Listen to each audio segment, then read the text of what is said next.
mutant from the cave and hillside of Europe with merry mouth and long beard was led by the regional governor of Kabaka called Mutesa, and also of the king of Bunyoro, Kamrasi. They brought him up to here. They gave him food, they clothed him. He was lost, completely lost, and then he said he discovered the Nile. May his soul never rest in peace. May he die 1,000 times for his real death. May his name never be mentioned. My father is not even called this river or this dam. Besides, it is not even the source of the Nile.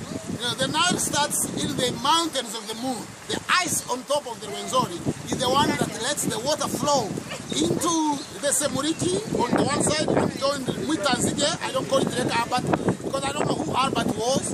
I don't care whether he exists or dies. I don't know if he had grandchildren. I don't even want to know.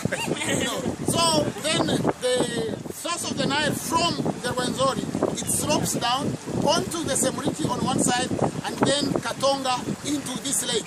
This lake was called Nalubale. It is named after, white people call it Victoria. Now, Victoria doesn't even deserve to have a fish pond named after it. That wicked witch, that crazy woman, not from England, who started wars against great warriors like Chetshwayo Kampande Zulu, who defeated his forces at the Battle of Isangwana. The lake should be named as it was, Kau, in ancient time. This is the river that goes to supply the ancient Egyptians. This is where it all started.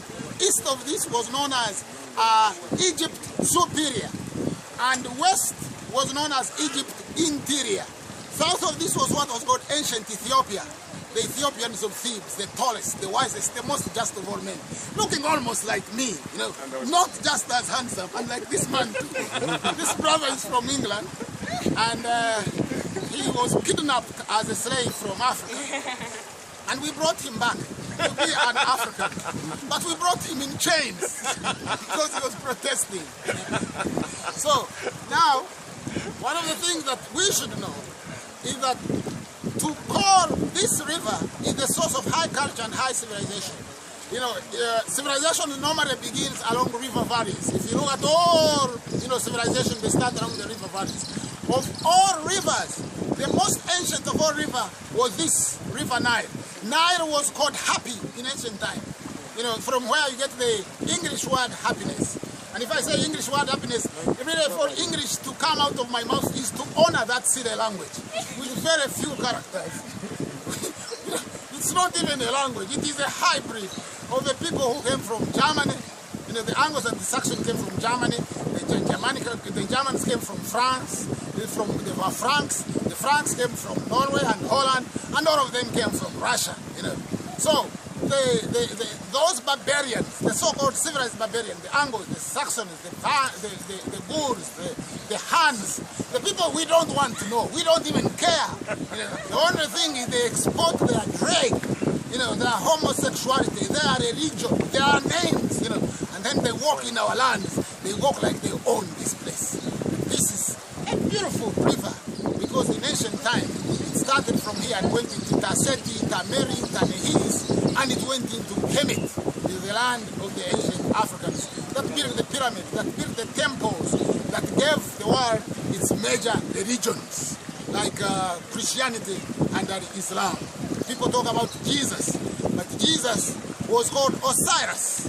There was no Jesus. There was never a character that walked on water. And even if he did, what's walking on water got to do with it? Why is walking on water special? Were there no roads for him to go and walk on water? It's like he raised the dead. He raised Lazarus, so what? Where is Lazarus now? Did Lazarus die after resurrection? But all these stories were from ancient Africa. They were from Osiris. Osiris was murdered by his brother Seth. Seth lived in a place called Ani, so they called him Satan. And it is us that gave the world its first-class civilization. So, as we watch TV Africa, just remember that long before there were white people, long before there were Indians, I'm told that Gandhi's remains are in this river. Now, I have brought a team of divers got lost. I mean, he must have got so old and senile that he didn't remember, you know, that we are going to get this, send it back, because this is our river. And for those of you Christians who believe in the Bible, this is where Moses could have been discovered. You know, Moses of the Bible. Because Moses of the Bible was a Msoga. He danced Temani Buga. Yeah? He was discovered in this river, the Nile, not very far from where we are standing, almost like that bush, in a Moses basket. And therefore, it is a chance for the Basoga to reclaim back their heritage and to get back the Moses, because this is where he was born. This is where he grew up, the Moses of the Bible. And how do you feel?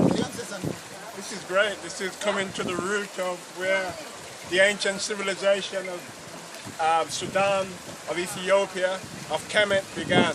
And out of the civilization that started down here, then came Greece, and then came Rome, and then later, long after, they civilized England and the rest of Europe.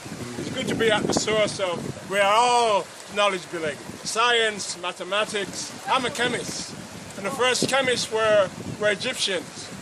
The Greek called it the science of chem, and it became chemistry. The Arabs call it alchemy, and the Europeans in the Middle Ages